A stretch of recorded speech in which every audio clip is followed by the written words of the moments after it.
Hey, it's Chris and Lisa from Been There, Got Out.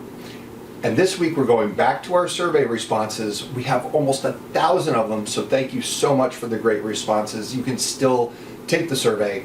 But what's so valuable about the survey for us is it helps guide us. It tells you where you're at. It helps guide us into what we should focus on.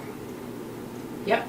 And so one of the comments that we got from the survey is actually the theme of today's video. Because there were so many responses that covered this, and somebody wrote, "It's not always bad, and that's why this is so hard." So, with that, one of the first longer responses we got, questions was, can anyone ever know when a serial cheater or compulsive liar is really sincere about working on the relationship, or is this a mindset that is ingrained, never to truly change since they've secretly been this way their whole life? Or are we better off friends? I shouldn't have to track my spouse like a teenager. That is not a marriage I want. Yeah, so a couple of things stood out. So you're wondering if this is a behavior that can change. But you talked about the person being a serial cheater and a compulsive liar, and they've secretly been this way for their entire lives. So, you know, I generally feel that a tiger, and we see people like this all the time, you know, a tiger doesn't change his stripes. Yeah. And I'm thinking, even as a friend, would you want someone that lies to you all the time? Someone that you have no trust with? When you're saying that is not a marriage I want, I think you should really start to think about what do you want in a marriage, because to me, this is intolerable. Yeah, absolutely. Okay. So the next one says, I'm trying to determine if he will ever change like he claims to have. I'm unsure of his sincerity as he has apologized and pleaded for forgiveness after being abusive many times and has just turned around and done something worse. For him to say that he still wants to be friends is very appealing because I really do miss that friendship, but my gut tells me to keep running away.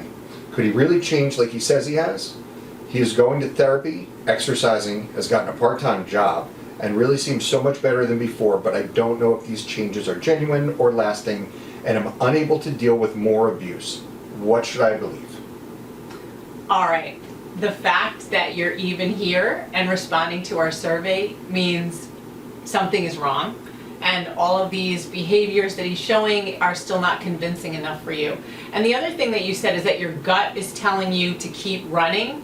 That's a powerful statement. And remember, your gut knows what your brain doesn't. Your brain is cerebral. It processes things. Your stomach doesn't. It's just a you know, like you said, a gut instinct. I would trust your gut on that one.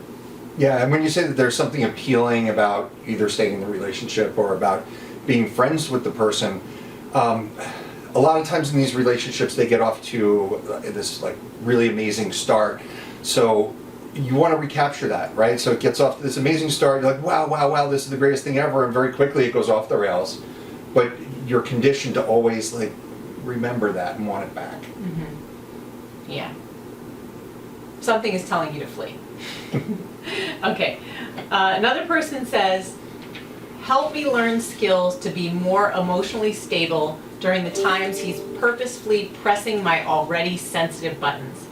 He thinks I'm weak because I'm sensitive, and he shows zero emotion in that sense. It's like dating a younger, annoying sibling that gets a kick out of making your day full of BS. Well, I'm an only child, so I don't know exactly what that's like, but I do have 2 kids. So, I do.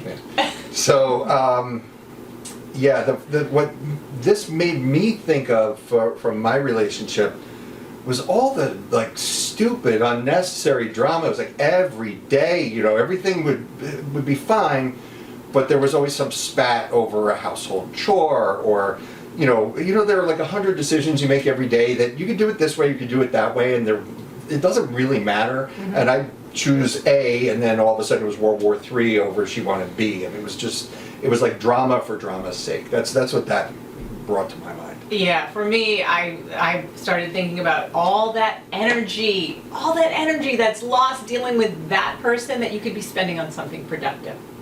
Yeah. Okay. Okay, so next one. Next person said, I hate to let go when I feel like there's hope, and most of the time I feel like there is. Then I get sucker punched by something new.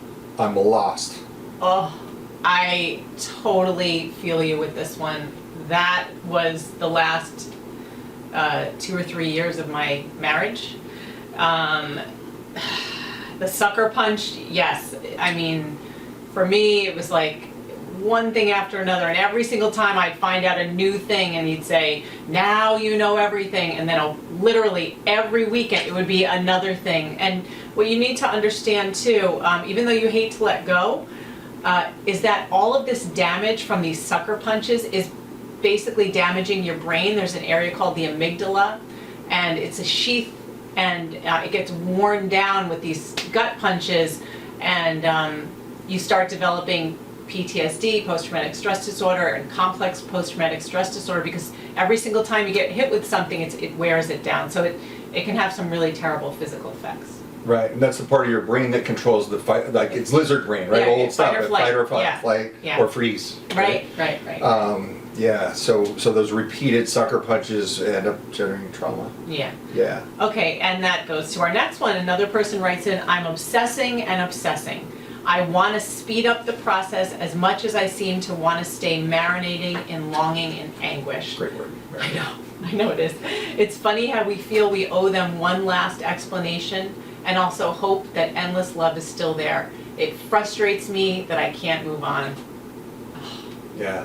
So I love the word marinating, and the idea of wanting to speed up a recovery.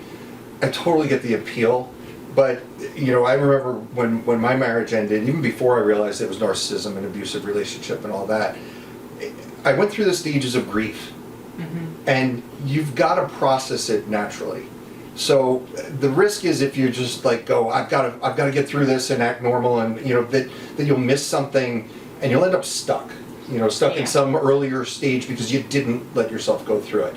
Now that said, right? Yeah. Well, there is one thing that I found personally that helped me, that helped you, and has helped a lot of people that we know that we're going to be promoting to you guys soon.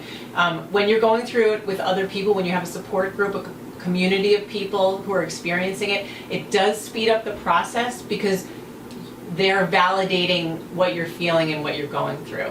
So it does move things along a little bit faster. Yeah, absolutely. Yeah. Support is so key. Yes. So someone else needs help with being truly realistic as to how you can get out of these relationships at a later stage in your life. Yes, and before we address that, another comment went right along with that said the best thing that would help me is for me not to feel bad for my husband. I can't move on with my decision to divorce. We've been together for 35 years, and I don't know if I'm not moving on because I'm scared of change. Yeah. And that's absolutely something that kept me stuck. I was in my late 40s when my marriage ended, and I was very unhappy for at least several years before that. And I just remember thinking, like, it just felt overwhelming, the idea of starting over, and even with other issues like custody, which became a huge thing for me, and that sort of thing. But just the idea of being alone in my late 40s, almost 50 years old, being out there, and how am I going to, I like companionship, and how am I going to meet somebody and all that. It was so intimidating. But Lisa and I know so many people who, especially ones who have been in long-term relationships, that they get out if the relationship was a toxic one, and it's the best time of their lives. Actually, we have a friend in her 50s, again, super long-term marriage, 4 children who are all adults now. And sometime after she got a divorce, she met somebody completely different from her ex-husband. They began a relationship. They took a vacation together, and they ended up on a topless beach. And she was like, "Woo! I'm 55. I'm topless for the first time in my life. I can't believe it. I feel so great about myself." I can't believe you never told me that one before. I love that. Yeah. I love that. So anyway, the being scared of change, though, of course you're scared of change. People are scared of change with things that aren't even this difficult. And this is a big one, a 35-year marriage, even any kind of marriage, or just a long-term relationship can be hard to leave. So I was thinking that what you might want to do, and what a number of you might want to do, which could provide a little bit of clarity, is to make a list on paper or on a computer if you don't have privacy. When you're thinking about the change, whether it's divorce, breakup, or anything, make a list on one side, or what are some of the good things that would happen if this changed. I know you're scared, but if did go through with it, what are some of the positive things that might end up in your life? And then on the other side, I want you to write down some of the things that you're afraid of. If this change happened, what scares you about the change? Because you'll start to see, when you can see how things look, it really makes you feel a lot better because you realize what's actually going on in your head. Yeah. So thanks for watching. We'll see you next week.